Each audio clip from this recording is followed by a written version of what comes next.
નમસ્કાર મિત્રો, ગુજરાત વેધર ઇન્ફોર્મેશનની અંદર આપનું સ્વાગત છે। હવે મિત્રો વાત કરીએ વરસાદની, તો વરસાદી સિસ્ટમ આપણને હવે જોવા મળી રહી છે ગુજરાત ઉપર। ખાસ એ કારણ છે કે પવનોની દિશા બદલાણી છે। જે પૂર્વી રાજ્ય તરફ જતા હતા તે પવનો હવે એકાએક ધીમા પડીને ગુજરાત તરફ જે ભેજનું વાતાવરણ છે જે વધારે બન્યું છે, ભેજવાળા પવનો અતિશય આવી ગયા છે, જે દરિયાઈ પવનો છે, તેના કારણે ગુજરાતના સમગ્ર વિસ્તારોમાં વાદળછાયું વાતાવરણ જોવા મળી રહ્યું છે। આપણે આગાહી કરી હતી કે વાદળછાયું વાતાવરણ આપણે કેમ નથી થઈ રહ્યું, તો પહેલા પણ આપણે વિડીયોમાં વાત કરી હતી કે વાદળછાયું વાતાવરણ જે પવનો લગાતાર પૂર્વી રાજ્ય તરફ જઈ રહ્યા હતા, પણ જે એકાએક પવનો ધીમા પડ્યા છે તેના કારણે ભેજનું હવામાન બન્યું છે ગુજરાત ઉપર, તેના કારણે વાદળછાયું વાતાવરણ આપણને જોવા મળી રહ્યું છે। અને ક્યાંક ક્યાંક એવા વિસ્તારો છે જ્યાં વરસાદની તીવ્રતા પણ જોવા મળશે, સાથે સાથે આંધી તોફાન અને અમુક જગ્યાએ ભારે પવન એટલે કે 50 થી 60 કિમી પ્રતિ કલાકની ઝડપે પવન પણ ફૂંકાઈ શકે છે। અને જોયું હશે કે 2 દિવસથી આંધી તોફાન જેવી પણ એક્ટિવિટીઓ શરૂ થઈ ગઈ છે, કારણ કે જે પવનોની દિશા છે જે બદલાણી છે, નૈઋત્ય તરફથી આવતા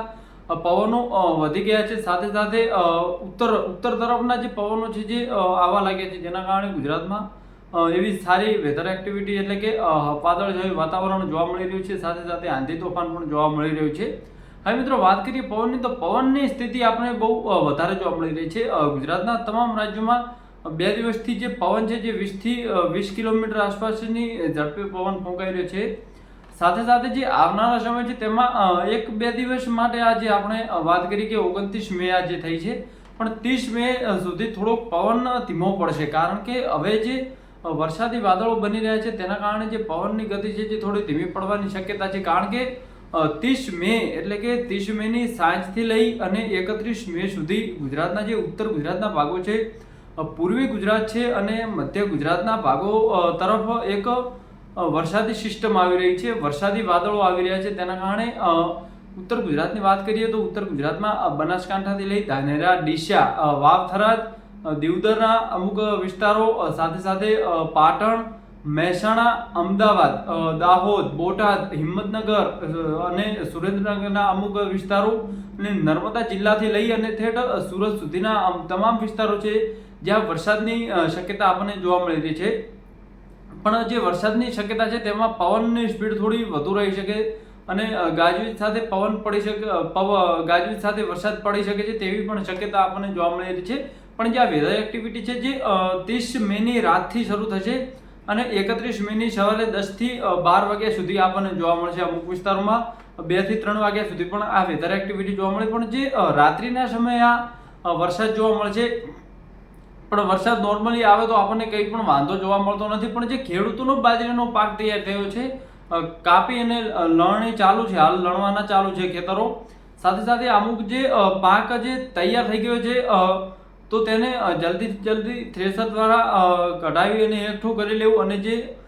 ચારો છે જે પશુઓ માટે તેને પણ એકત્રિત કરી લેવો, અને જેને પણ ઘરે ચારો એકત્રિત કર્યો છે તેને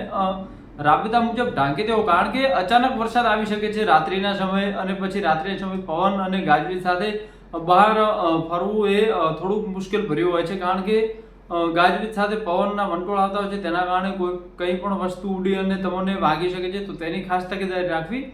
આજે પણ આપણો એક દિવસ બાકી છે કે 30 તારીખના દિવસ સુધી તમારે જે પણ કામ હોય ખેતરને લગતું તે પૂરું કરી દેવું, અને જેમને પાક તૈયાર થઈ ગયો છે અને કાપણી નથી કરી તો તેમને હજી 2 દિવસ રોકાઈ જવું, કારણ કે આ વરસાદી સિસ્ટમ ગુજરાત પર 2 દિવસ જોવા મળશે, પણ જે ઉત્તર ગુજરાતના ભાગો છે તેમાં 2 થી 3 દિવસ જોવા મળશે નહીં, કારણ કે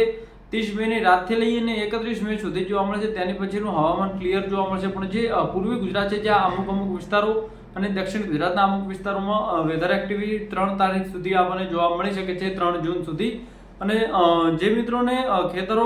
તૈયાર થઈ ગયેલા છે, જેમણે વાવણી કરવાની તૈયારી કરી દીધી છે, હજી તેમને વાવણી કરવા માટે યોગ્ય સમય નથી, થોડીક રાહ જોઈ લેવી। 6 જૂન પછી, 6 જૂન કાં તો 12 જૂન પછી જે મગફળીનું વાવેતર કરવું, તેનાથી જે ગરમી છે જે થોડીક રાહત પકડશે, ગરમીમાં રાહત મળશે, અને તમારો જે મગફળીનો તેલીબિયા પાક છે જે ઉગવામાં કોઈ પણ એવી